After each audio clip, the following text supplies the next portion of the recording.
तो hello student, मैं हूं हृदय एससीजी इंस्टीट्यूट से। आज बेटा हम क्रॉस एल्डोल कंडेंसेशन जो है रिएक्शन करने वाले हैं। तो मैं आप लोगों को यहाँ पर एक एक चीज़ बेहतरीन तरीके से समझाऊंगा।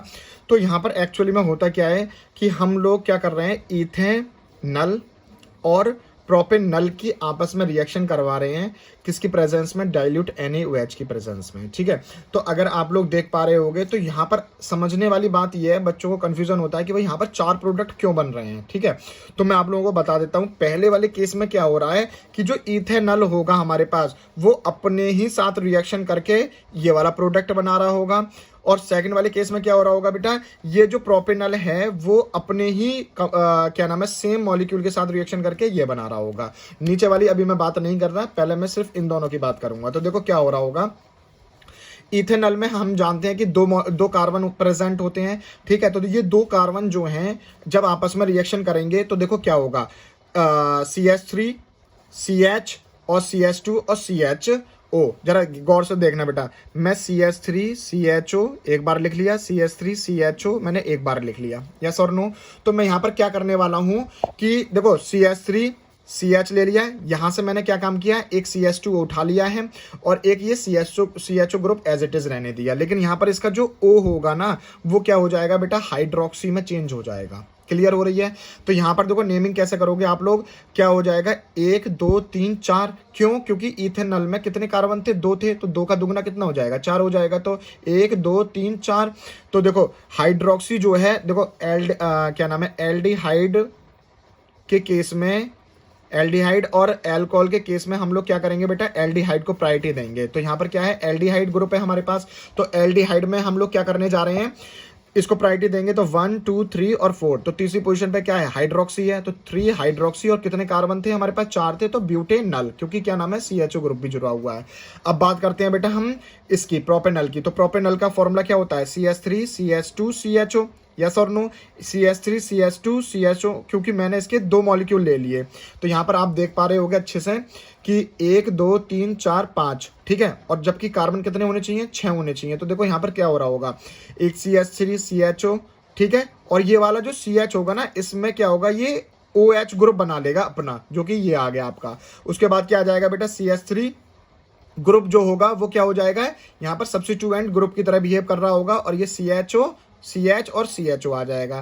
तो बिल्कुल सेम जैसे कि हमने यहाँ पर करा था, इथेनल की रिएक्शन करवाई थी, यहाँ पर हम क्या कर रहे हैं बेटा, प्रोपेनल की रिएक्शन करवा रहे हैं। तो हमारे पास ये चीज बन गई। और फिर से नंबरिंग कहाँ से स्टार्ट करोगे आप, एल्डिहाइड की तरफ से स्टार्ट करोगे।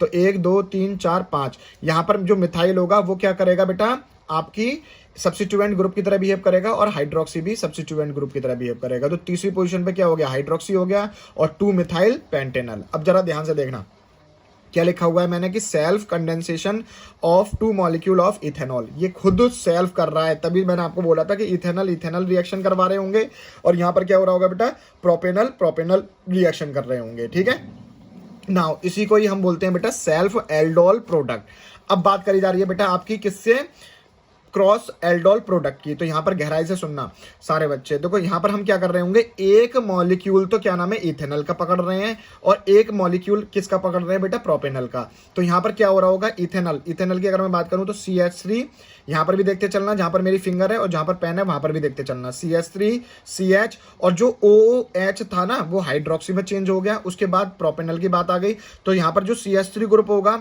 वो क्या होगा, सब्स्टिट्यूएंट की तरह बिहेव करना शुरू हो जाएगा, और CH2 और CHO। आ रही है बात समझ में, क्योंकि एक बैलेंस ही कम करोगे तो यहां पर आपको हाइड्रोजन बढ़ाना पड़ेगा। तो वही चीज सिमिलर कि भाई जो ऊपर नंबरिंग करी थी हमने, तो एल्डिहाइड को प्रायोरिटी देंगे, तो 1 2 3 4, यस और नो। अब मैं आपको ट्रिक बता रहा हूं इसकी। देखो इथेनॉल था और प्रोपेनल था, तो इथेनॉल में 2 कार्बन और प्रोपेनल में 3 कार्बन, तो कितने कार्बन होने चाहिए, टोटल 5 होने चाहिए। चाहे वो सब्स्टिट्यूटेड ग्रुप की तरह बिहेव कर रहा हो या नहीं कर रहा हो, डिपेंड नहीं करता है ये चीज। ठीक है, लेकिन 5 कार्बन कंपलसरी है। तो 1 2 3 4, और ये आगे हमारा सब्स्टिट्यूटेड ग्रुप जो कि 5वां है। ठीक है, तो देखो तीसरी पोजीशन पे हाइड्रोक्सी है, ये रहा। दूसरी पोजीशन पे क्या है, मिथाइल है, और 4 कार्बन है, तो ब्यूटेनल, यस और नो। सिमिलर तरीके से यहां पर देखोगे आप लोग, तो यहां पर भी क्या हो रहा होगा, अब इसके साथ करवा रहे हैं, तो CH3 CH2, और जो CH है ना, इसके साथ क्या करेगा, ये OH हाइड्रोक्सी ग्रुप लग जाएगा, और फिर क्या बचा आपके पास, CH2 और CHO रहा। तो सिमिलर नेमिंग करने के लिए, नोमेनक्लेचर बनाने के लिए क्या करेंगे, 1 2 3 4 5। देखो यहाँ पे तो आपके पास पांचों कार्बन आ रहे हैं तो तीसरी पोजीशन पे क्या है, हाइड्रोक्सी है, और 5 कार्बन है तो क्या हो जाएगा, पेंटेनल हो जाएगा। ऐसे प्रोडक्ट अगर बन रहे हैं जिसमें 1 मॉलिक्यूल ऑफ इथेनॉल लिया आपने और 1 मॉलिक्यूल ऑफ प्रोपेनल लिया, तो यहाँ पर बेटा बनता है आपका क्या, क्रॉस एल्डोल प्रोडक्ट। ठीक है, तो ये थी हमारे पास क्रॉस एल्डोल कंडेंसेशन। बहुत इंपॉर्टेंट रिएक्शन है एग्जाम पर्पस के लिए, और नीट और जेई के लिए भी बहुत ज्यादा इंपॉर्टेंट होती है। तो ये थी आपकी क्रॉस एल्डोल कंडेंसेशन। अगर वीडियो अच्छी लगी हो तो लाइक करें, कमेंट करें और चैनल को सब्सक्राइब कर लें। राधे राधे।